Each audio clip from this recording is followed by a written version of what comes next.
લોકસભાની ચૂંટણી સામાન્ય ચૂંટણીઓ મુક્ત અને ન્યાયિક વાતાવરણમાં યોજાય તે માટે ભરૂચ જિલ્લા ચૂંટણી અધિકારીના નેતૃત્વ હેઠળ ચૂંટણી કામગીરીમાં રોકાયેલા અધિકારીઓ, પોલીસ વિભાગના કર્મચારીઓ પોસ્ટલ બેલેટથી મતદાન કરવા માટે ભરવામાં આવેલ ફોર્મ તેમના સંબંધિત વિભાગના અધિકારીઓને સુપ્રત કરવામાં આવ્યા હતા, જેના ભાગરૂપે આજરોજ લોકસભા ચૂંટણી ફરજ પર રોકાયેલા અધિકારી કર્મચારીઓ ઝઘડિયા સેવા સદન ખાતેના કેમ્પસમાં ઊભા કરાયેલા આદર્શ મતદાન કેન્દ્ર પર 2 દિવસ મતદાન પ્રક્રિયા હાથ ધરાશે, જેમાં આજરોજ ઝઘડિયા વાલિયા નેત્રંગ તથા ઝઘડિયા જીઆઈડીસી પોલીસ સ્ટાફે પોસ્ટલ બેલેટથી મતદાન આપી પ્રક્રિયામાં સહભાગી થયા હતા।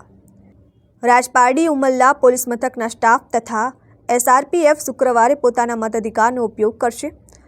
પોસ્ટલ બેલેટથી વોટિંગ પ્રક્રિયામાં સમગ્ર દિવસ દરમિયાન મતદારોએ પોતાના મતાધિકારનો ઉપયોગ કર્યો હતો।